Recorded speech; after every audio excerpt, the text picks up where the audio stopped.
시청자 여러분 안녕하십니까? VOA 뉴스투데이 시작합니다.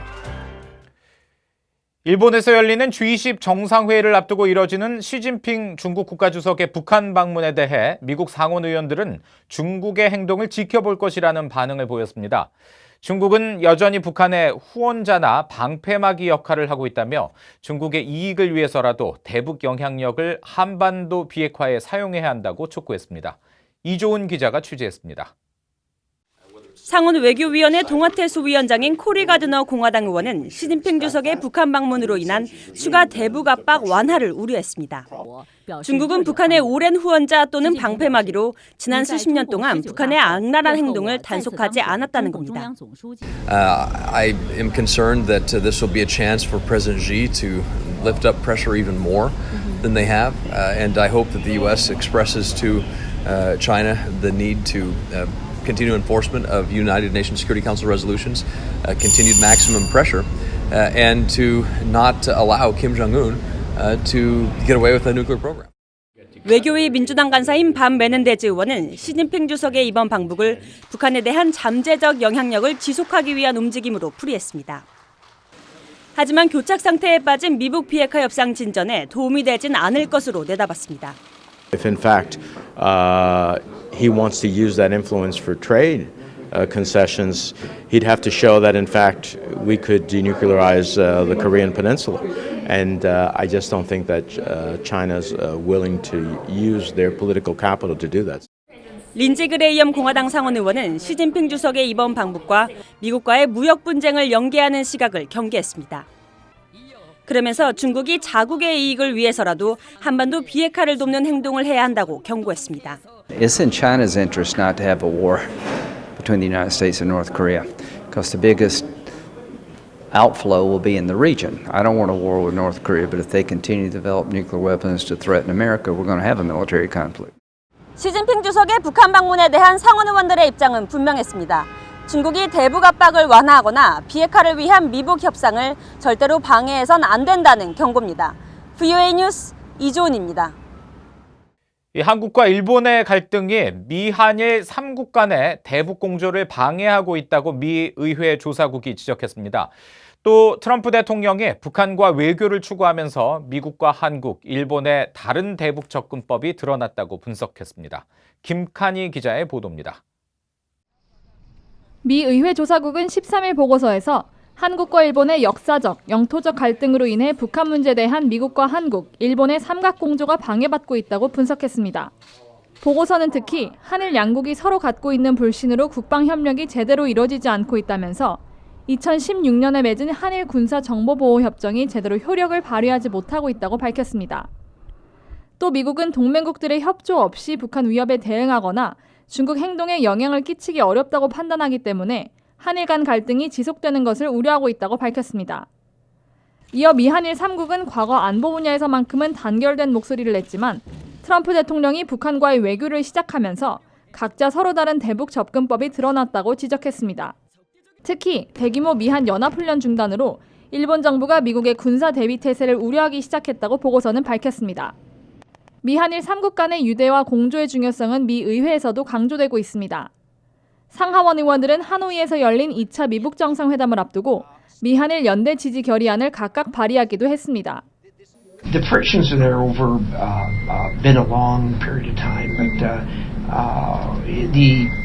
the objective is to get past those, to get to the bottom line, the major objective, the most important objective, and that is to denuclearization. 최근 국무부도 G20 정상회의를 계기로 열리는 미일 정상회담에서 두 정상은 북한 문제에 있어 한국과 삼각협력을 강화할 수 있는 방안에 대해 논의할 것이라고 밝힌 바 있습니다. VOA 뉴스 김칸입니다. 국제 민간 항공기구가 북한이 희망했던 항로 개설 작업을 위한 조사를 1년 연기했다는 일부 언론의 보도를 VOA에 공식 확인했습니다. 이런 가운데 일본 정부는 불법 환적이 의심되는 북한 선박을 또다시 포착해 유엔에 통보했습니다. 오택성 기자가 취재했습니다. 유엔 산하 국제 민간 항공기구 이카오는 북한의 신규 항공로 개설을 위한 일정을 묻는 VOA의 질문에 해당 조사와 기술 지원 등이 대북 제재에 저촉될 것을 우려해 연기하기로 결정했다고 밝혔습니다. 북한은 지난해 2월 이카오에 신규 항공로 개설을 요청했고 이카오는 지난 5월 담당자들을 평양으로 파견해 북한 측과 회의를 갖고 개설 작업을 협의해 왔습니다. 이와 관련해 로이터 통신은 항공로 개설 작업 시 지원되는 기술이 군사적 목적 등으로 이용될 것을 우려한 미국의 반대로 현장 조사가 연기됐다고 보도했습니다. 일본 교도통신은 미국과 일본이 이카오의 대북 사전기술 지원에 반대했다고 전했습니다. 북한의 영공은 2015년까지만 해도 17개 국가의 항공기들이 통과했었지만 북한의 잦은 미사일 발사로 위험 지역으로 인식되면서 2017년에는 러시아 국적 항공기만 통과했습니다. 항공로 개설 조사가 연기되면서 북한이 항공기 한 대당 받을 수 있는 영공 통행비 약 $700의 수익 창출 계획도 무산된 셈입니다. For years, the North Koreans have made a couple $1 million a year, maybe as much as $10 million on overflight revenues. But with the sanctions, you're not supposed to provide North Korea money in that way. 이런 가운데 일본 외무성은 18일 북한의 불법 환적 의심 사례를 13번째로 포착해 홈페이지를 통해 공개했습니다. 외무성은 지난 5월 북한 유조선 안산 1호가 국적을 알 수 없는 선박과 호수를 연결했다면서 유엔 대북제재위원회에 이를 통보했다고 밝혔습니다. 경제 상황이 어려운 북한의 항공로 개설이 제재 영향으로 막힌 데 이어 제재를 회피하려는 북한의 해상 불법 환적도 지속적으로 적발되고 있습니다. VOA 뉴스 오택성입니다. 패트릭 셰너엔 미 국방장관 대행이 물러나고 후임에 마크 에스퍼 육군 장관이 새로 지명됐습니다. 도널드 트럼프 대통령은 18일 트위터를 통해 훌륭하게 업무해온 셰너엔 대행이 가족과 더 많은 시간을 보내기 위해 인준 절차를 진행하지 않기로 결정했다면서 새로운 국방장관 대행으로 마크 에스퍼 육군 장관을 지명할 것이라고 밝혔습니다. 군수업체 레이시온의 부사장 출신인 에스퍼 지명자는 2017년 11월부터 육군성 장관을 지냈으며 최근 미국의 대북 외교와 관련해 군의 역할은 정부의 외교적 노력을 돕기 위해 노력하는 것이라고 밝힌 바 있습니다. 셰너엔 국방장관 대행은 지난 연말 제임스 매티스 전 국방장관이 사임한 이후 대행직을 이어오다가 최근 의회 인준 절차를 앞두고 과거 이력을 조사받다가 자진 하차한 것으로 알려졌습니다. 중국과 러시아가 북한에 대한 추가 정제유 공급을 중단해달라는 미국의 요구에 제동을 건 것으로 전해졌습니다. 로이터 통신은 18일 유엔 소식통을 인용해 중국과 러시아가 현재 상황이 안보리 관련 결의안과 여전히 일치한 것으로 믿는다며 미국 측의 요청에 따른 유엔 대북제재위원회의 행동에 보류를 요구했다고 전했습니다. 미국은 앞서 북한이 올해 79차례의 정제유 불법 환적으로 연간 취득 상한선인 50만 배럴을 넘었다며 대북제재위원회가 유엔 회원국들에게 북한에 대한 추가 정제유 공급을 즉각 중단하도록 요구할 것을 촉구하는 서한을 보냈습니다. 러시아 주재 유엔 대표부는 이와 관련해 미국 측이 일방적인 정보만을 제공했기 때문에 보다 세부적인 내용이 필요하다고 말한 것으로 알려졌습니다.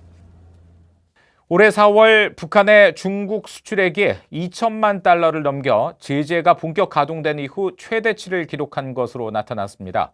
국제무역센터의 수출입 현황 자료에 따르면 이 기간 북한은 2,226만 5천 달러치의 물품을 중국으로 수출했는데 이는 지난 2017년 12월 유엔 안보리 대북제재 결의 23975의 유예 기간이 끝난 지난해 2월 이후 가장 많은 규모입니다. 북한의 제재 품목인 섬유 제품이나 석탄, 광물 대신 주문자 생산 방식의 손목시계를 중국에 가장 많이 수출한 것으로 나타났습니다.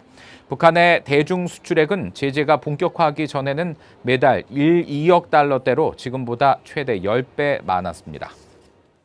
이 한국과 북한 인구의 기대 수명 격차가 11살로 더 벌어졌다고 유엔이 밝혔습니다.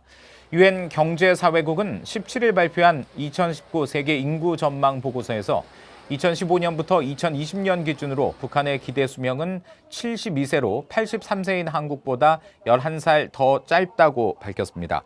2년 전 같은 보고서에서 남북한의 기대 수명 격차는 북한 71세, 한국은 81세로 10살 차이가 났습니다.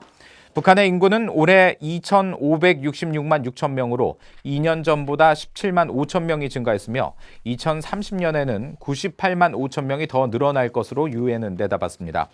반면 한국은 2017년 5,098만 2천 명에서 올해는 24만 3천 명이 증가했지만 2030년에는 7만 3천 명이 감소하고 2050년에는 4,683만 명으로 크게 줄어들 것으로 전망했습니다. 이상으로 VOA 뉴스투데이 마칩니다. 함께해 주신 여러분 고맙습니다.